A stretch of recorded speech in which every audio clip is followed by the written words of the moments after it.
ਸਤਿ ਸ਼੍ਰੀ ਅਕਾਲ ਜੀ। Sky news Punjab ਵੇਖ ਰਹੇ ਸਾਰੇ ਦਰਸ਼ਕਾਂ ਦਾ ਸਵਾਗਤ ਹੈ। ਦਰਸ਼ਕੋ, ਮੈਂ ਹਾਂ ਤੁਹਾਡਾ ਹੋਸਟ ਨੀਲ ਭਲਿੰਦਰ ਸਿੰਘ। ਪਿਛਲੇ ਦਿਨੀ ਪੰਜਾਬੀ ਯੂਨੀਵਰਸਿਟੀ ਪਟਿਆਲਾ ਦੇ ਵਿੱਚ ਇੱਕ ਬੜੀ ਹੀ ਅਫਸੋਸਨਾਕ ਘਟਨਾ ਵੇਖਣ ਸੁਣਨ ਨੂੰ ਮਿਲੀ ਹੈ, ਜਿਸ 'ਚ ਲੋਕਾਂ ਦੇ ਚੁਣੇ ਹੋਏ ਇੱਕ ਨੁਮਾਇੰਦੇ ਮਦਨ ਲਾਲ ਜਲਾਲਪੁਰ, ਜੋ ਕਿ ਘਨੌਰ ਵਿਧਾਨ ਸਭਾ ਹਲਕੇ ਤੋਂ ਕਾਂਗਰਸ ਪਾਰਟੀ ਦੇ ਵਿਧਾਇਕ ਨੇ, ਉਹਨਾਂ ਵੱਲੋਂ ਯੂਨੀਵਰਸਿਟੀ ਦੇ VC ਸਾਹਿਬ ਨਾਲ ਜਿਹੜਾ ਹੈਗਾ ਇੱਕ ਤਰ੍ਹਾਂ ਨਾਲ ਜਿਹਨੂੰ ਕਹਿ ਲਈਏ ਬਦਸਲੂਕੀ ਉਹ ਕੀਤੀ ਗਈ, ਜਿਸ ਨਾਲ ਕਾਫੀ ਤਰ੍ਹਾਂ ਦੇ ਪ੍ਰਤੀਕਰਮ ਆ ਰਹੇ ਨੇ। ਕੁਝ ਲੋਕ ਲੋਕਾਂ ਦੇ ਚੁਣੇ ਹੋਏ ਨੁਮਾਇੰਦੇ ਦੇ ਪੱਖ ਵਿੱਚ ਭੁਗਤ ਰਹੇ ਨੇ ਤੇ ਕੁਝ ਲੋਕ ਇੱਕ ਆਟੋਨੋਮਸ ਬੋਡੀ, ਖੁਦ ਮੁਖਤਿਆਰ ਜਿਹਨੂੰ ਆਪਾਂ ਸੰਸਥਾ ਕਹਿੰਦੇ ਆ, ਤੇ ਯੂਨੀਵਰਸਿਟੀ ਜਿਹੜੀ ਕਿ ਵਿੱਦਿਆ ਦਾ ਇੱਕ ਮੰਦਰ ਆਪਾਂ ਕਿਹਾ ਜਾਂਦਾ ਹੈ, ਕਿ ਉਸ ਦੀ ਉੱਚ ਪਦਵੀ ਤੇ ਬੈਠੇ ਹੋਏ ਜਿਹੜਾ ਹੈਗਾ ਵਿਅਕਤੀ ਦੇ ਬਾਰੇ ਇਸ ਤਰ੍ਹਾਂ ਦੀ ਭਾਸ਼ਾ ਵਰਤਣੀ, ਤੇ ਉਹ ਵੀ ਜਨਤਕ ਤੌਰ ਦੇ, ਉਹ ਵੀ ਆਪਾਂ ਜਿਵੇਂ ਆਪਾਂ ਪੰਜਾਬੀ 'ਚ ਕਹਿੰਦੇ ਹੁੰਦੇ ਆ ਕਿ ਬੰਦੇ ਦੀ ਮੂੰਹ ਤੇ ਬੇਇੱਜ਼ਤੀ ਕੀਤੀ। ਉਹ ਉਸ ਪ੍ਰਸੰਗ ਦੇ ਵਿੱਚ ਜਿਹੜਾ ਹੈਗਾ ਉਸ ਨੂੰ ਲੈ ਕੇ ਜਲਾਲਪੁਰ ਸਾਹਿਬ ਜਿਹੜੇ ਕਿ ਲੋਕਾਂ ਦੇ ਚੁਣੇ ਹੋਏ ਨੁਮਾਇੰਦੇ, ਮੈਂ ਵਾਰ-ਵਾਰ ਕਹਿ ਰਿਹਾ, ਤੇ ਸੱਤਾਧਾਰੀ ਧਿਰ ਦੇ ਵਿਧਾਇਕ ਨੇ ਤੇ ਉਹਨਾਂ ਤੇ ਵੀ ਨਿਸ਼ਾਨਾ ਸਾਧ ਰਹੇ ਨੇ। ਪਰ ਹੁਣ ਇਹ ਮਾਮਲਾ ਬਹੁਤ ਗੰਭੀਰ ਹੋ ਚੁੱਕਾ ਹੈ, ਕਿਉਂਕਿ ਇਸ ਮਾਮਲੇ 'ਚ ਪੰਜਾਬ ਅਤੇ ਹਰਿਆਣਾ ਹਾਈ ਕੋਰਟ ਦੇ ਇੱਕ ਵਕੀਲ ਨੇ ਮਦਨ ਲਾਲ ਜਲਾਲਪੁਰ ਵਿਧਾਇਕ ਕਾਂਗਰਸ ਪਾਰਟੀ ਹਲਕਾ ਘਨੌਰ ਨੂੰ ਜਿਹੜਾ ਹੈਗਾ ਇੱਕ ਲੀਗਲ ਨੋਟਿਸ ਭੇਜਿਆ, ਜਿਸ 'ਚ ਉਹਨਾਂ ਨੇ ਉਹਨਾਂ ਤੇ ਮਾਣਹਾਨੀ ਦਾ ਦਾਅਵਾ ਵੀ ਠੋਕਿਆ ਤੇ ਜਨਤਕ ਤੌਰ ਤੇ ਮੁਆਫੀ ਮੰਗਣ ਦੀ ਮੰਗ ਕੀਤੀ ਹੈ। ਤੇ ਇਹ ਨੋਟਿਸ ਭੇਜਣ ਵਾਲੇ ਐਡਵੋਕੇਟ ਹਰਚੰਦ ਸਿੰਘ ਬਾਠ ਮਾਫੀ ਚਾਹਾਂਗਾ, ਉਹ ਇਸ ਵਕਤ ਸਾਡੇ ਨਾਲ ਜੁੜੇ ਹੋਏ ਨੇ। ਸਤਿ ਸ਼੍ਰੀ ਅਕਾਲ ਜੀ ਬਾਠ ਸਾਹਿਬ। ਸਤਿ ਸ਼੍ਰੀ ਅਕਾਲ ਜੀ ਸੈਣੀ ਸਾਹਿਬ, ਬਹੁਤ ਮਿਹਰਬਾਨੀ ਜੀ। ਪਹਿਲਾਂ ਜਾਣਨਾ ਚਾਹਾਂਗੇ ਕਿ ਤੁਸੀਂ ਜੋ ਲੀਗਲ ਨੋਟਿਸ ਸਰਵ ਕੀਤਾ ਹੈ MLA ਜਲਾਲਪੁਰ ਨੂੰ, ਉਹਦਾ ਕੀ ਮਜ਼ਮੂਨ ਹੈ ਜੀ? ਦੇਖੋ ਜੀ, ਇਹਦੇ ਵਿੱਚ ਜਿਹੜਾ ਵਾ MLA ਸਾਹਿਬ ਜਿਹੜੇ ਲੋਕਾਂ ਦੇ ਚੁਣੇ ਹੋਏ ਨੁਮਾਇੰਦੇ ਨੇ, ਤੇ ਉਹ ਬੜੇ ਜ਼ਿੰਮੇਵਾਰ ਵਿਅਕਤੀ ਨੇ। ਕੋਈ ਵੀ ਗੱਲ ਕਹਿਣ ਤੋਂ ਪਹਿਲਾਂ ਉਹਨਾਂ ਨੂੰ ਸੋਚਣਾ ਚਾਹੀਦਾ ਹੈ, ਉਹਨਾਂ ਨੂੰ ਵੈਰੀਫਿਕੇਸ਼ਨ ਕਰਨੀ ਚਾਹੀਦੀ ਹੈ, ਉਹਨਾਂ ਨੂੰ ਸਫਾਈ ਹੋਣੀ ਚਾਹੀਦੀ ਹੈ ਕਿ ਉਹ ਕੀ ਗੱਲ ਕਹਿ ਰਹੇ। ਜਿਹੜੇ ਮੇਰੇ ਕਲਾਇੰਟ ਨੇ ਜਿਨ੍ਹਾਂ ਦੇ ਬਿਹਾਫ ਤੇ ਮੈਂ ਲੀਗਲ ਨੋਟਿਸ ਦਿੱਤਾ ਉਹਨਾਂ ਨੂੰ, ਉਹ ਮਿਸਟਰ ਅਰਵਿੰਦ ਨੇ, ਵਾਈਸ ਚਾਂਸਲਰ ਪੰਜਾਬੀ ਯੂਨੀਵਰਸਿਟੀ ਦੇ। ਉਹਨਾਂ ਤੁਸੀਂ VC ਸਾਹਿਬ ਦੇ ਬਿਹਾਫ ਤੇ ਨੋਟਿਸ ਸਰਵ ਕੀਤਾ ਹੈ ਜੀ? ਹਾਂਜੀ, ਮੇਰਾ ਕੋਈ ਪਰਸਨਲ ਨਹੀਂ ਹੈ ਜੀ, ਮੈਂ ਉਹਨਾਂ ਦੇ ਬਿਹਾਫ ਤੇ, ਮੈਂ ਉਹਨਾਂ ਦਾ ਕਾਉਂਸਲ ਆ, ਉਹਨਾਂ ਦਾ ਵਕੀਲ ਆ। ਐਜ਼ ਏ ਵਕੀਲ ਜਿਹੜਾ ਵਾਈਸ ਚਾਂਸਲਰ ਸਾਹਿਬ ਦੇ ਵੱਲੋਂ ਮੈਂ ਉਹਨਾਂ ਨੂੰ ਲੀਗਲ ਨੋਟਿਸ ਦਿੱਤਾ। ਮੈਨੂੰ ਅਥੋਰਾਈਜ਼ ਹੋਈ ਆ। ਜਿਹੜੇ ਉਹਨਾਂ ਨੇ ਦੋਸ਼ ਲਾਏ ਆ, ਜਿਹੜੀ ਇੱਕ ਓਪਨ ਮੀਟਿੰਗ ਜਿਹੜੀ ਸੈਨੇਟ ਦੇ ਵਿੱਚ ਸੀ, ਜਿੱਥੇ ਪ੍ਰੈਸ ਕਾਨਫਰੰਸ ਹੋ ਰਹੀ ਸੀ, ਜਿਹਦੇ ਵਿੱਚ ਸਾਡੇ ਮਾਨਯੋਗ CM ਸਾਹਿਬ ਚੰਨੀ ਸਾਹਿਬ ਉੱਥੇ ਸੀ, ਮਨਪ੍ਰੀਤ ਬਾਦਲ ਉੱਥੇ ਸੀ, ਖਜ਼ਾਨਾ ਮੰਤਰੀ ਸਾਰੇ ਉੱਥੇ ਸੀ। ਔਰ ਉਸ ਵੇਲੇ ਓਪਨਲੀ ਜਿਹੜਾ ਵਾ ਵਾਈਸ ਚਾਂਸਲਰ ਦੇ ਖਿਲਾਫ ਨਿੱਜੀ ਦੋਸ਼ ਲਗਾਉਣੇ, ਪਰਸਨਲ ਐਲੀਗੇਸ਼ਨਸ ਲਗਾਉਣੇ ਕਿ ਇਹ ਬੰਦਾ ਜਿਹੜਾ ਵਾ ਉਹ RSS ਦਾ ਬੰਦਾ ਹੈ, ਔਰ ਇਹ ਜਿਹੜਾ ਬੰਦਾ ਵਾ CM ਨੇ ਅਪੁਆਇੰਟ ਕੀਤਾ ਹੈ। ਪਹਿਲੀ ਗੱਲ ਜਿਹੜੀ ਮੈਂ ਉਹਦੇ ਚ ਦੱਸੀ ਹੈ, ਕਲੀਅਰ ਕੀਤਾ ਹੈ ਕਿ ਮੇਰੇ ਕਲਾਇੰਟ ਦਾ ਵਾਈਸ ਚਾਂਸਲਰ ਸਾਹਿਬ ਦਾ ਜਿਹਦੇ ਬਿਹਾਫ ਤੇ ਮੈਂ ਨੋਟਿਸ ਦਿੱਤਾ ਹੈ, ਉਹਨਾਂ ਦਾ RSS ਦੇ ਨਾਲ ਜਾਂ ਕਿਸੇ ਵੀ ਹੋਰ ਉਹਨਾਂ ਦੀ ਅਫੀਲੀਏਟ ਆਰਗੇਨਾਈਜੇਸ਼ਨ ਫਰੰਟ ਦੇ ਨਾਲ, BJP ਦੇ ਨਾਲ, ਜਾਂ ਕਿਸੇ ਵੀ ਪੋਲੀਟੀਕਲ ਪਾਰਟੀ ਦੇ ਨਾਲ ਕੋਈ ਸੰਬੰਧ ਨਹੀਂ। ਨਾ ਹੀ ਉਹਨਾਂ ਦੇ ਉਹ ਕਦੇ ਮੈਂਬਰ ਰਹੇ ਨੇ, ਨਾ ਹੀ ਕਿਸੇ ਐਕਟੀਵਿਟੀਜ਼ ਦੇ ਵਿੱਚ ਸ਼ਾਮਲ ਹੋਏ ਨੇ। ਉਹਨਾਂ ਦਾ ਇੱਕ ਬਹੁਤ ਹੀ ਬ੍ਰਿਲੀਅੰਟ ਕੈਰੀਅਰ ਹੈ, ਔਰ ਉਹਦੇ ਬੇਸ ਤੇ ਔਨ ਮੈਰਿਟ ਉਹਨਾਂ ਨੂੰ ਵਾਈਸ ਚਾਂਸਲਰ ਦੇ ਤੌਰ ਤੇ ਅਪੁਆਇੰਟ ਕੀਤਾ ਗਿਆ। ਦੂਸਰੀ ਗੱਲ ਜਿਹੜੀ ਉਹਨਾਂ ਕਹੀ ਹੈ ਕਿ CM ਨੇ ਇਹਨਾਂ ਨੂੰ ਜਿਹੜਾ ਵਾ ਉਹ ਸਿਲੈਕਟ ਜਾਂ ਅਪੁਆਇੰਟ ਕੀਤਾ ਗਿਆ। ਪਿਛਲੇ ਮੁੱਖ ਮੰਤਰੀ ਕੈਪਟਨ ਅਮਰਿੰਦਰ ਸਿੰਘ ਉਹਨਾਂ ਨੇ, ਇਹ ਬਿਲਕੁਲ ਗੱਲ ਪਿਛਲੇ ਮੁੱਖ ਮੰਤਰੀ ਕੈਪਟਨ ਅਮਰਿੰਦਰ ਸਿੰਘ ਉਹਨਾਂ ਨੇ, ਮੈਂ ਕਿ ਮੈਂ ਦਰੁਸਤੀ ਕਰ ਰਿਹਾ। ਪ੍ਰੋਪਰ ਪ੍ਰੋਸੀਜਰ ਫਾਲੋ ਹੋਇਆ, ਔਰ ਪ੍ਰੋਪਰ ਪ੍ਰੋਸੀਜਰ ਫਾਲੋ ਹੋਣ ਤੋਂ ਬਾਅਦ ਉਹਨਾਂ ਦੀ ਜਿਹੜੀ ਅਪੁਆਇੰਟਮੈਂਟ ਹੈ ਉਹ ਔਨ ਮੈਰਿਟ ਹੋਈ ਹੈ। ਜਿਹੜੀ ਕਮੇਟੀ, ਇਹ ਸਿਲੈਕਸ਼ਨ ਕਮੇਟੀ ਸੀ, ਉਹਨਾਂ ਦੇ ਵੱਲੋਂ ਕਿਸੇ ਤਰ੍ਹਾਂ ਦਾ ਕੋਈ ਫੇਵਰ ਨਹੀਂ ਹੋਇਆ, ਕਿਸੇ ਤਰ੍ਹਾਂ ਦੀ ਕੋਈ ਸਿਫਾਰਿਸ਼ ਨਹੀਂ, ਕਿਸੇ ਤਰ੍ਹਾਂ ਦੀ ਕੋਈ ਰਿਕਮੈਂਡੇਸ਼ਨ ਨਹੀਂ। ਉਹਦਾ ਕੈਰੀਅਰ ਜਿਹੜਾ ਮੈਂ ਲੀਗਲ ਨੋਟਿਸ ਦਿੱਤਾ, ਉਹਦਾ ਕੈਰੀਅਰ ਜਿਹੜਾ ਵਾ throughout career self speaking ਆਪਣੇ ਆਪ ਦੇ ਵਿੱਚ ਹੀ ਦੱਸ ਰਿਹਾ ਕਿ ਵੇਖੋ ਇਹ ਬੰਦਾ ਜਿਹੜਾ ਵਾ ਬਹੁਤ ਹੀ ਜ਼ਿਆਦਾ ਇੰਟੈਲੀਜੈਂਟ ਹੈ, ਵੱਖ-ਵੱਖ ਜਗ੍ਹਾ ਦੇ ਉੱਤੇ ਪੋਜੀਸ਼ਨਾਂ ਤੇ ਕੰਮ ਕੀਤਾ, ਔਰ ਪੰਜਾਬੀ ਯੂਨੀਵਰਸਿਟੀ ਦੇ ਵਿੱਚ ਵੀ ਜਾ ਕੇ ਜੋ ਸੰਕਟ ਪੰਜਾਬੀ ਯੂਨੀਵਰਸਿਟੀ ਦਾ ਸੀ, ਇੱਕ ਬੜੀ ਪ੍ਰੈਸਟੀਜੀਅਸ ਯੂਨੀਵਰਸਿਟੀ ਸਾਡੇ ਪੰਜਾਬ ਦੀ, ਜਿਹੜੇ ਪੰਜਾਬੀ ਨੂੰ, ਪੰਜਾਬ ਦੇ ਕਲਚਰ ਨੂੰ, ਔਰ ਖਾਸ ਕਰਕੇ ਜਿਹੜੀ ਐਜੂਕੇਸ਼ਨ ਪੇਂਡੂ ਖੇਤਰ ਦੇ ਵਿੱਚ ਹੈ, ਗਰੀਬ ਲੋਕਾਂ ਦੇ ਵਿੱਚ ਹੈ, ਦਲਿਤਾਂ ਦੇ ਵਿੱਚ ਵਿੱਚ ਆ, ਗਰਲ ਸਟੂਡੈਂਟਸ ਦੇ ਵਿੱਚ ਆ, ਪੇਂਡੂ ਖੇਤਰ ਤੋਂ ਖਾਸ ਕਰਕੇ ਉਸ ਨੂੰ ਜਿਹੜਾ ਪ੍ਰਮੋਟ ਕਰਨ ਦੇ ਲਈ ਬਹੁਤ ਵੱਡਾ ਜਿਹੜਾ ਕੋਸ਼ਿਸ਼ ਕਰ ਰਿਹਾ ਹੈ। ਔਰ ਇਹ ਜਿਹੜਾ ਫੰਕਸ਼ਨ ਸੀ ਜਿਹਦੇ ਵਿੱਚ ਉਹਨਾਂ ਐਲੀਗੇਸ਼ਨ ਲਾਏ ਸੀ, ਇਸੇ ਸੰਬੰਧ ਦੇ ਵਿੱਚ ਸੀ ਕਿ ਜਿਹੜੀ ਐਜੂਕੇਸ਼ਨ ਸਿੱਖਿਆ ਹੈ ਬੜਾ ਇੰਪੋਰਟੈਂਟ ਇਸ਼ੂ ਹੈ। ਇਹਦੇ ਵਿੱਚ ਜੋ ਯੂਨੀਵਰਸਿਟੀ ਜਿਹੜੀ ਹੈ ਇਹ ਕੋਈ ਪ੍ਰੋਫਿਟ ਮੇਕਿੰਗ ਯੂਨੀਵਰਸਿਟੀ ਨਹੀਂ, ਪ੍ਰਾਈਵੇਟ ਯੂਨੀਵਰਸਿਟੀ ਨਹੀਂ, ਇਹ ਜਿਹੜੀ ਆ ਬੜੇ ਕਨਸੈਸ਼ਨਲ ਰੇਟ ਤੇ ਲੋਕਾਂ ਨੂੰ ਰਿਲੀਫ ਦੇ ਕੇ ਜਿਹੜਾ ਵਾ ਉਹ ਵਿਦਿਆਰਥੀਆਂ ਨੂੰ ਪੜ੍ਹਾ ਰਹੀ ਆ। ਇਸ ਕਰਕੇ ਜਿਹੜਾ ਇਹਦਾ ਫਾਈਨੈਂਸ਼ੀਅਲ ਇੱਕ ਕ੍ਰਾਈਸਿਸ ਹੈ, ਉਸ ਕ੍ਰਾਈਸਿਸ ਵਿੱਚੋਂ ਕੱਢਣ ਦੇ ਲਈ ਯੂਨੀਵਰਸਿਟੀ ਨੂੰ ਮਦਦ ਕੀਤੀ ਜਾਵੇ।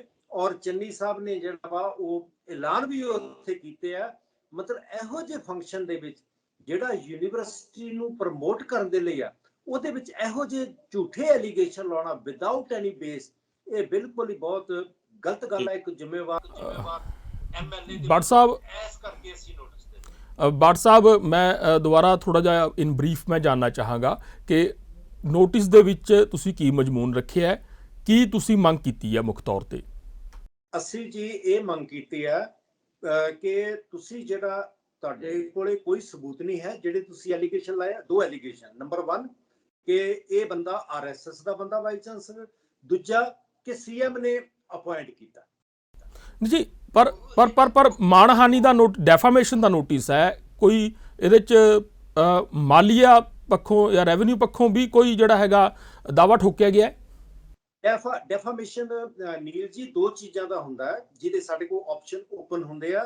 एक है सिविल डेफामेशन जिहदे विच असीं जिहड़ा दीवानी पर्सन मैं मेरा रेपूटेशन हर्ट होया ते जो मेरा रेपूटेशन ते लोकां दे विच जिहड़ी एक गलत संदेश गया, मैं ਉਹਦੇ ਜਿਹੜਾ ਵਾ ਉਹਦਾ ਕੰਪਨਸੇਸ਼ਨ, ਉਹਦੇ ਡੈਮੇजेस ਜਿਹੜੇ ਮੇਰੇ ਰੈਪੂਟੇਸ਼ਨ ਦੇ ਆ, ਉਹ ਅਸੀਂ 20 ਕਰੋੜ ਦਾ ਕਲੇਮ ਕੀਤਾ। 20 ਕਰੋੜ ਦਾ ਦਾਵਾ ਠੋਕਿਆ ਅਗਰ ਸਿੱਧੀ ਗੱਲ ਕਰੀਏ ਆਪਾਂ? 20 ਕਰੋੜ ਦਾ ਅਸੀਂ ਜਿਹੜਾ ਵਾ ਉਹ ਡੈਮੇजेस ਦਾ ਜਿਹੜਾ ਨੋਟਿਸ ਹੈ।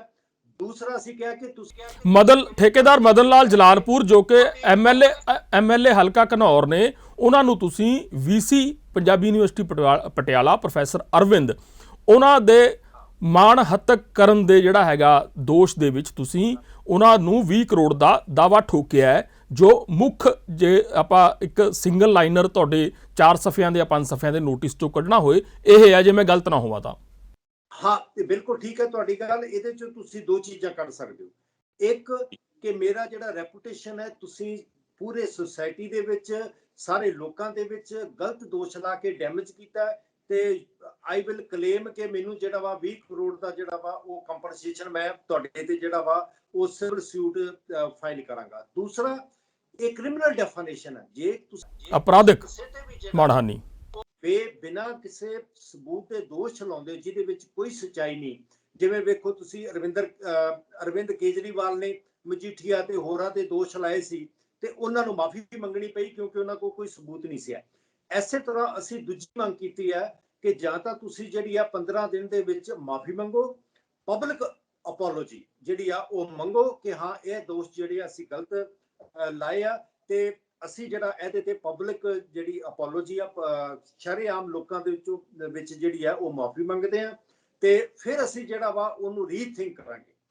ਮਤਲਬ ਦੋ ਚੀਜ਼ਾਂ, ਨਹੀਂ ਤਾਂ ਅਸੀਂ ਜਿਹੜਾ ਵਾ ਡੈਫਾਮੇਸ਼ਨ ਦਾ ਕ੍ਰਿਮੀਨਲ ਕੇਸ ਫਾਈਲ ਕਰਾਂਗੇ। ਸਾਡੇ ਕੋਲ ਦੋ ਆਪਸ਼ਨ ਆ। 1 ਇਜ਼ ਸਿਵਲ ਸੂਟ ਕਿ ਅਸੀਂ ਜਿਹੜਾ ਰਿਕਵਰੀ ਜਿਹੜੇ ਸਾਡਾ ਰੈਪੂਟੇਸ਼ਨ ਦਾ ਨੁਕਸਾਨ ਹੋਇਆ ਉਹਦੇ ਤੇ ਕਰਾਂਗੇ। ਸੈਕੰਡ ਕਿ ਇਹਨੇ ਜਿਹੜੀ ਹੈ ਸਾਡੀ ਮਾਨਹਾਨੀ ਜਿਹੜੀ ਆ ਕੀਤੀ ਹੈ, ਹੱਤਕ ਇੱਜ਼ਤ ਦਾ ਦਾਵਾ ਜਿਹਨੂੰ ਪੰਜਾਬੀ ਚ ਕਹਿੰਦੇ ਆ, ਉਹ ਕਰਾਂਗੇ ਜਿਹਦੇ ਵਿੱਚ ਉਹਨਾਂ ਨੂੰ ਜਿਹੜੀ ਆ ਉਹ ਸਜ਼ਾ ਵੀ ਹੋ ਸਕਦੀ ਹੈ। ਜੀ ਐਡਵੋਕੇਟ ਬਾਠ, ਗੱਲ ਸਪਸ਼ਟ ਹੈ ਕਿ 20 ਕਰੋੜ ਦਾ ਜਿਹੜਾ ਹੈਗਾ ਸਿਵਲ ਦੀਵਾਨੀ ਦਾ ਜਿਹੜਾ ਹੈਗਾ ਤੁਸੀਂ ਜਿਹੜਾ ਮਾਣਹਾਨੀ ਦਾ ਦਾਵਾ ਠੋਕਿਆ ਹੈ, ਤੇ ਦੂਜਾ ਤੁਸੀਂ ਅਪਰਾਧਕ ਜਿਹੜੀ ਹੈਗੀ ਆ ਮਾਣਹਾਨੀ ਕਿਹਾ ਕਿ ਤੁਸੀਂ ਜਨਤਕ ਤੌਰ ਦੇ ਉੱਤੇ ਇੱਕ ਵੱਡੇ ਅਹੁਦੇ ਤੇ ਬੈਠੇ ਇੱਕ ਵਿਦਵਾਨ, ਇੱਕ ਸਿੱਖਿਆ ਸ਼ਾਸਤਰੀ ਨੂੰ ਬੇਇੱਜ਼ਤ ਕੀਤਾ ਹੈ, ਤੇ ਉਹਦੇ ਵਾਸਤੇ ਤੁਹਾਡੇ ਖਿਲਾਫ ਅਸੀਂ ਅਪਰਾਧਕ ਕਾਰਵਾਈ ਵੀ ਕਰ ਸਕਦੇ ਹਾਂ। ਤੁਸੀਂ ਮਿਸਾਲ ਦਿੱਤੀ ਹੈ ਆਮ ਆਦਮੀ ਪਾਰਟੀ ਦੇ ਸੁਪਰੀਮੋ ਤੇ ਦਿੱਲੀ ਦੇ ਮੁੱਖ ਮੰਤਰੀ ਅਰਵਿੰਦ ਕੇਜਰੀਵਾਲ, ਉਹਨਾਂ ਨੇ ਪੰਜਾਬ ਦੇ ਸਾਬਕਾ ਅਕਾਲੀ ਮੰਤਰੀ ਬਿਕਰਮ ਸਿੰਘ ਮਜੀਠੀਆ ਦੇ ਉੱਤੇ ਜੋ ਉਹਨਾਂ ਨੇ ਨਸ਼ਿਆਂ ਦਾ ਦੋਸ਼ ਲਾਇਆ ਸੀ ਜਨਤਕ ਤੌਰ ਦੇ ਉੱਤੇ, ਤਾਂ ਉਸ ਮਾਮਲੇ 'ਚ ਵੀ ਆ ਕੇ ਉਹਨਾਂ ਨੂੰ ਮਾਫੀ ਮੰਗਣੀ ਪਈ ਸੀ। ਤੇ ਜਦ ਕਿ ਇੱਕ ਦੂਜੇ ਨੇਤਾ ਨੇ ਆਮ ਆਦਮੀ ਪਾਰਟੀ ਦੇ ਸੰਜੇ ਸਿੰਘ ਜੋ ਕਿ ਰਾਜ ਸਭਾ ਦੇ ਮੈਂਬਰ ਵੀ ਨੇ, ਉਹਨਾਂ ਵੱਲੋਂ ਮਾਫੀ ਨਾ ਮੰਗੀ ਗਈ ਹੈ ਤੇ ਉਹ ਕੇਸ 5-7 ਸਾਲਾਂ ਤੋਂ ਹਾਲੇ ਵੀ ਲੁਧਿਆਣਾ ਦੀ ਅਦਾਲਤ 'ਚ ਉਸੇ ਤਰ੍ਹਾਂ ਚੱਲ ਰਿਹਾ ਤੇ ਉਸੇ ਤਰਜ਼ ਦੇ ਉੱਤੇ, ਬਲਕਿ ਇੱਕ ਮਿਸਾਲ ਆਪਾਂ ਲੈਣੀ ਹੋਵੇ ਆਮ ਭਾਸ਼ਾ 'ਚ ਸਮਝਣ ਵਾਸਤੇ, ਕਿ ਉਸੇ ਤਰਜ਼ ਦੇ ਉੱਤੇ ਜੇਕਰ ਜਲਾਲਪੁਰ ਸਾਹਿਬ ਮਾਫੀ ਨਹੀਂ ਮੰਗਦੇ ਜਨਤਕ ਤੌਰ ਦੇ ਉੱਤੇ, ਤੁਹਾਡੀ ਜਿਹੜੀ ਪਹਿਲੀ ਮੰਗ ਹੈ, ਤਾਂ ਇਹ 2 ਕੇਸਾਂ ਵਾਸਤੇ ਤਿਆਰ ਰਹਿਣ। ਜਿਹੜੀ ਦੀਵਾਨੀ ਸਿਵਲ ਜਿਹੜੀ ਹੈਗੀ ਹੈ 20 ਕਰੋੜ ਦਾ ਦਾਅਵਾ ਹੈ ਤੇ ਅਪਰਾਧਕ ਜਿਸ 'ਚ ਉਹਨਾਂ ਨੂੰ ਜੇਲ੍ਹ ਦੀ ਜਿਹੜੀ ਹੈਗੀ ਹੈ ਸਜ਼ਾ ਵੀ ਹੋ ਸਕਦੀ ਹੈ। ਮੈਂ ਇੱਕ ਗੱਲ ਹੋਰ ਸਪਸ਼ਟ ਕਰਨਾ ਚਾਹਾਂਗਾ। ਤੁਸੀਂ ਕਿਹਾ ਕਿ professor Arvind VC Punjabi university Patiala ਉਹ ਤੁਹਾਡੇ ਕਲਾਇੰਟ ਨੇ, ਤੁਸੀਂ ਉਹਨਾਂ ਵਾਸਤੇ ਕੇਸ ਲੜਦੇ ਹੋ, ਤਾਂ ਤੁਸੀਂ ਵਿਸਥਾਰ 'ਚ ਉਹਨਾਂ ਬਾਰੇ ਜਾਣਿਆ ਹੋਏਗਾ ਜਦੋਂ ਤੁਸੀਂ ਕਿਸੇ ਦਾ ਕੇਸ ਫੜਦੇ ਹੋ ਬਤੌਰ ਪੇਸ਼ੇਵਰ ਵਕੀਲ। ਪ੍ਰੋਫੈਸਰ ਸਾਹਿਬ ਬਾਰੇ ਇੱਕ ਭਰਮ ਪਾਇਆ ਜਾਂਦਾ ਹੈ ਕਿ ਉਹ ਗੈਰ ਪੰਜਾਬੀ ਨੇ, ਜਾਂ ਉਹ ਜਿਵੇਂ ਕਿ MLA ਸਾਹਿਬ ਨੇ ਵੀ ਦੋਸ਼ ਲਾਇਆ ਕਿ ਉਹ ਫਲਾਂ ਪਾਰਟੀ ਨਾਲ ਸੰਬੰਧਿਤ ਨੇ, ਉਹ ਫਲਾਂ ਫਿਰਕੂ ਪਾਰਟੀ ਨਾਲ ਸੰਬੰਧਿਤ ਨੇ।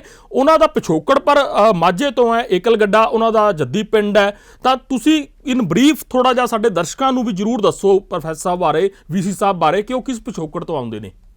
ਦੇਖੋ ਜੀ, ਮੈਂ ਜਿਹੜਾ ਵਾ ਨਾ ਜਲਾਲਪੁਰ ਦੇ ਬਾਰੇ ਦੇ ਵਿੱਚ ਮੈਂ ਇਹੀ ਕਹਾਂਗਾ ਕਿ ਉਹ ਬਹੁਤ ਹੀ ਇਗਨੋਰੈਂਟ ਜਾਂ ਕਿਸੇ ਮਤਲਬ ਮੰਦਭਾਗੀ ਇੱਛਾ ਦੇ ਨਾਲ, ਉਹਨਾਂ ਦੀ ਜਿਹੜੀ ਨੀਤ ਦੇ ਨਾਲ ਉਹਨਾਂ ਨੇ ਜਿਹੜਾ ਵਾ ਜਾਣੇ ਜਾਂ ਅਣਜਾਣੇ ਕਿਸ ਤਰੀਕੇ ਨਾਲ ਵੀ ਇਹ ਦੋਸ਼ ਲਾਏ ਨੇ।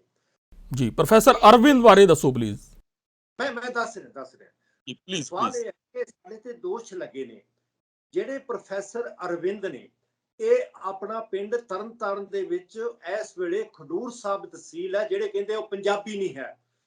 ਤੁਸੀਂ ਵੇਖੋ, ਹਰ ਇੱਕ ਦਾ ਆਪਣਾ ਪਹਿਰਾਵਾ ਹੈ, ਉਹ ਹਰ ਇੱਕ ਨੂੰ ਆਜ਼ਾਦੀ ਹੈ ਵੀ ਉਹ ਆਪਣੀ ਪੈਂਟ ਪਾਉਣਾ ਚਾਹੁੰਦਾ, ਪਜਾਮਾ ਪਾਉਣਾ ਚਾਹੁੰਦਾ, ਪੱਗ ਬੰਨਣੀ ਚਾਹੁੰਦਾ, ਕਿਸ ਤਰ੍ਹਾਂ ਕਰਨਾ ਚਾਹੁੰਦਾ। ਹਰ ਇੱਕ ਦੇ ਸਾਡੀ ਜਿਹੜਾ ਵਾ ਉਹ ਫਰੀडम ਹੈ ਸਾਡੇ। ਬਸ ਸੱਭਿਅਕ ਹੋਵੇ, ਗੱਲ ਇਹ ਹੈ ਕਿ ਸੱਭਿਅਕ ਹੋਵੇ। ਤਰਨਤਾਰਨ ਜ਼ਿਲ੍ਹੇ ਦੇ ਏਕਲ ਗੱਡਾ ਪਿੰਡ ਹੈ ਖਡੂਰ ਸਾਹਿਬ ਤਹਿਸੀਲ ਦੇ ਵਿੱਚ, ਜਿੱਥੇ ਉਹ ਜੰਮੇ ਪਲੇ, ਜਿੱਥੇ ਜਿਹੜਾ ਵਾ ਉਹਨਾਂ ਨੇ ਪਿੰਡ ਦੇ ਸਕੂਲ ਦੇ ਵਿੱਚ ਪੜ੍ਹਾਈ ਕੀਤੀ, 10ਵੀਂ ਕੀਤੀ। ਉਸ ਤੋਂ ਬਾਅਦ ਜਿਹੜਾ ਵਾ ਉਹ ਅਲੱਗ-ਅਲੱਗ ਜਗ੍ਹਾ ਤੇ ਹਾਇਰ ਐਜੂਕੇਸ਼ਨ ਦੇ ਵਿੱਚ, ਜਿਵੇਂ ਮੈਂ ਦੱਸਿਆ ਵਾ, ਉਹਦੇ ਵਿੱਚ ਪੜ੍ਹੇ ਲਿਖੇ। ਉਹਨਾਂ ਦੇ ਜਿਹੜਾ ਵੱਡਾ ਭਰਾ ਵਾ ਉਹ ਦਾਰਾ ਢਿੱਲੋਂ ਜਿਨ੍ਹਾਂ ਦਾ ਨਾਮ ਆ, ਉਹਨਾਂ ਨੇ ਵੀ ਜਿਹੜੀ ਹੈ ਉਹ ਐਗਰੀਕਲਚਰ ਯੂਨੀਵਰਸਿਟੀ ਲੁਧਿਆਣਾ ਤੋਂ ਜਿਹੜਾ ਵਾ ਉਹ ਆਪਣੀ ਜਿਹੜੀ ਵਿੱਦਿਆ ਹਾਸਲ ਕੀਤੀ। ਉਸ ਤੋਂ ਬਾਅਦ ਉਹ ਵੀ ਅੱਜ ਆਸਟ੍ਰੇਲੀਆ ਦੀ ਇੱਕ ਯੂਨੀਵਰਸਿਟੀ ਹੈ ਸੋਇਲ ਕੰਜ਼ਰਵੇਸ਼ਨ, ਉਹਦੇ ਵਿੱਚ ਵਾਈਸ ਚਾਂਸਲਰ ਨੇ ਉੱਥੇ। ਤੇ ਇਹ ਜਿਹੜੇ ਹੈ ਮਤਲਬ ਇੱਕ ਬੜਾ ਵੱਡਾ ਮਾਣ ਹੈ ਕਿ ਇੱਕ ਜਿਹੜਾ ਪਛੜਿਆ ਏਰੀਆ ਤਰਨਤਾਰਨ ਵਰਗਾ ਬਾਰਡਰ ਡਿਸਟ੍ਰਿਕਟ ਹੈ, ਉਹਦੇ ਵਿੱਚੋਂ 2 ਭਰਾ ਉਹ ਜਿਹੜੇ ਆ ਨਿਕਲ ਕੇ, ਇੱਕ ਆਸਟ੍ਰੇਲੀਆ ਦੇ ਵਿੱਚ ਵਾਈਸ ਚਾਂਸਲਰ ਹੈ ਆਪਣੀ ਐਜੂਕੇਸ਼ਨ ਦੇ ਨਾਲ, ਔਰ ਇੱਕ ਪੰਜਾਬੀ ਯੂਨੀਵਰਸਿਟੀ ਪਟਿਆਲਾ ਦੇ ਵਿੱਚ ਵਾਈਸ ਚਾਂਸਲਰ ਹੈ। ਉਹਨਾਂ ਦਾ ਅਕੈਡਮਿਕ ਜਿਹੜਾ ਫੀਲਡ ਹੈ ਉਹ ਬਹੁਤ ਹੀ ਵਧੀਆ ਹੈ ਔਰ ਬ੍ਰਿਲੀਅੰਟ ਹੈ। ਤਾਂ ਹੀ ਤਾਂ ਜਿਹੜਾ ਵਾ ਉਹ ਆਪਣੀ ਜਿਹੜੀ ਆ ਇਸ ਰਿਸਰਚ ਖੇਤਰ ਦੇ ਵਿੱਚ, ਫਿਜ਼ਿਕਸ ਦੇ ਵਿੱਚ ਖਾਸ ਕਰਕੇ ਉਹਨਾਂ ਨੇ ਬਹੁਤ ਸਾਰੀਆਂ ਜਿਹੜੀਆਂ ਵਾ ਮੱਲਾਂ ਮਾਰੀਆਂ ਨੇ। ਮੇਰਾ ਜਿਹੜਾ ਲੀਗਲ ਨੋਟਿਸ ਹੈ ਉਹਨਾਂ ਦੇ ਵਿੱਚ ਉਹਨਾਂ ਦੀਆਂ ਅਚੀਵਮੈਂਟਸ ਜਿਹੜੀਆਂ ਨੇ ਬੜੀਆਂ ਡਿਟੇਲ ਨੇ, ਔਰ ਉਹ ਬਹੁਤ ਹੀ ਸਿੰਪਲ ਕਿਸਮ ਦੇ ਡਿਵੋਟਡ ਆਦਮੀ ਨੇ, ਜਿਨ੍ਹਾਂ ਦਾ ਸਿਰਫ ਇਹ ਹੈ ਕਿ ਇਸ ਯੂਨੀਵਰਸਿਟੀ ਜਿਹੜੀ ਪਿਛਲੇ ਸਮੇਂ ਤੋਂ ਸੰਕਟਗ੍ਰਸਤ ਯੂਨੀਵਰਸਿਟੀ ਆ, ਫਾਈਨਾਂਸਿਸ ਦੇ ਜਿਹੜੇ ਆ ਉਹ ਮਤਲਬ ਕਰੰਚ ਚੱਲ ਰਿਹਾ ਉਹਨਾਂ ਦਾ, ਉਹਦੇ ਵਿੱਚੋਂ ਕੱਢ ਕੇ ਉਸ ਯੂਨੀਵਰਸਿਟੀ ਨੂੰ ਇੱਕ ਪ੍ਰੋਫੈਸ਼ਨਲ ਯੂਨੀਵਰਸਿਟੀ, ਜਿਵੇਂ ਪ੍ਰਾਈਵੇਟ ਯੂਨੀਵਰਸਿਟੀਆਂ ਜਿਹੜੀਆਂ ਨੇ ਬਾਹਰਲੇ ਦੇਸ਼ਾਂ ਦੇ ਵਿੱਚ, ਅਸੀਂ being a public university, government university, ਇਸ ਨੂੰ ਉਹਨਾਂ ਦੇ ਬਰਾਬਰ ਖੜਾ ਕਰਨਾ ਹੈ।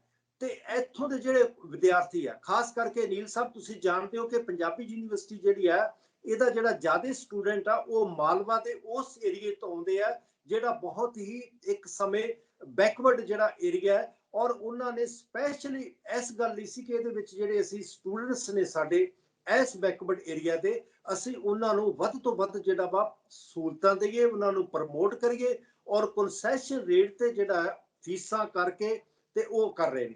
ਇਸ ਕਰਕੇ ਉਹ ਡੈਡੀਕੇਟਡ ਨੇ ਇਸ ਕੰਮ ਦੇ ਲਈ। ਜੇ ਤੁਸੀਂ ਜਾਣਦੇ ਹੋਗੇ ਨੀਲ ਜੀ, ਤੁਸੀਂ ਇਸ ਏਰੀਏ ਦੇ ਰਹਿਣ ਵਾਲੇ ਮੈਂ ਉਹੀ ਗੱਲ ਕਹਿ ਰਿਹਾ ਜੀ, ਕਿਉਂਕਿ ਮੈਂ ਵੀ ਇਤਫਾਕਵਸ ਪੰਜਾਬੀ ਯੂਨੀਵਰਸਿਟੀ ਪਟਿਆਲਾ ਦਾ ਵੀ ਵਿਦਿਆਰਥੀ ਰਿਹਾ ਮੈਂ। ਸੋ ਇਸ ਕਰਕੇ ਮੈਂ ਬਹੁਤ ਬਖੂਬੀ ਜਾਣਦਾ ਇਸ ਯੂਨੀਵਰਸਿਟੀ ਦੀ ਦੇਣ ਕੀ ਹੈ ਪੰਜਾਬ ਨੂੰ ਜਾਂ ਇਸ ਉੱਤਰੀ ਭਾਰਤ ਦੇ ਖਿੱਤੇ ਨੂੰ। ਮੇਰਾ ਇੱਕ ਸਵਾਲ ਆਖਰੀ ਹੈ ਜੀ, ਉਹ ਬਹੁਤ ਜ਼ਰੂਰੀ ਸਵਾਲ ਮੈਨੂੰ ਮਹਿਸੂਸ ਹੋ ਰਿਹਾ ਹੈ, ਕਿਉਂਕਿ ਪੰਜਾਬ ਦੇ ਮੁੱਖ ਮੰਤਰੀ ਤੇ ਪੰਜਾਬ ਦੇ ਖਜ਼ਾਨਾ ਮੰਤਰੀ ਦੀ ਮੌਜੂਦਗੀ ਦੇ ਵਿੱਚ ਸਾਰਾ ਘਟਨਾਕ੍ਰਮ ਵਾਪਰਿਆ ਹੈ। ਤੇ ਐਮਐਲਏ ਜਿਹੜੇ ਨੇ ਉਹ ਕਾਂਗਰਸ ਪਾਰਟੀ ਦੇ ਐਮਐਲਏ ਨੇ ਤੇ ਕਾਂਗਰਸ ਪਾਰਟੀ ਦਾ ਹੀ ਮੁੱਖ ਮੰਤਰੀ ਤੇ ਖਜ਼ਾਨਾ ਮੰਤਰੀ ਉੱਥੇ ਬੈਠਾ ਸੀ। ਉਹਨਾਂ ਦੀ ਮੌਜੂਦਗੀ 'ਚ ਹੋਣ ਦੇ ਨਾਤੇ ਕੀ ਤੁਸੀਂ ਉਹਨਾਂ ਨੂੰ ਵੀ ਪਾਰਟੀ ਬਣਾਇਆ ਜਾਂ ਫਿਰ ਤੁਸੀਂ ਉਹਨਾਂ ਤੋਂ ਵੀ ਤਵੱਕੋ ਕੀਤੀ ਹੈ ਕਿ ਉਹ ਵੀ ਕਾਰਵਾਈ ਕਰਨ ਆਪਣੀ ਪਾਰਟੀ ਦੇ ਐਮਐਲਏ ਦੇ ਖਿਲਾਫ? ਦੇਖੋ ਜੀ, ਇਹ ਜਿਹੜਾ ਵਾ ਉਹਨਾਂ ਦੀ ਪੋਲੀਟੀਕਲ ਪਾਰਟੀ ਦਾ, ਰਾਜਸੀ ਪਾਰਟੀ ਦਾ ਅੰਦਰੂਨੀ ਮਾਮਲਾ ਵਾ।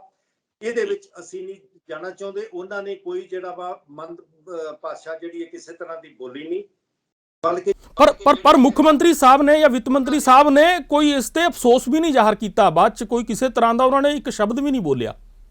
ਮੈਂ ਕਹਿੰਦਾ ਜੀ ਇਹ ਉਹਨਾਂ ਦਾ ਪਰਸਨਲ ਇਸ਼ੂ ਹੈ, ਪਰ ਸਾਡਾ ਜਿਹੜਾ ਕੇਸ ਹੈ ਅਸੀਂ ਜਿਹੜਾ ਵਾ ਉਹਦੇ ਵਿੱਚ ਸਿਰਫ ਤੇ ਸਿਰਫ ਅਸੀਂ ਉਸ ਗੱਲ ਤੇ ਜਿਹੜਾ ਵਾ ਕੰਸਰਨਡ ਹੈ ਕਿ ਉਹਨਾਂ ਨੇ ਜਿਹੜੇ ਗਲਤ ਦੋਸ਼ ਲਾਏ ਆ, ਅਸੀਂ ਉਹਦੇ ਤੇ ਕਾਰਵਾਈ ਕਰ ਰਹੇ ਹਾਂ।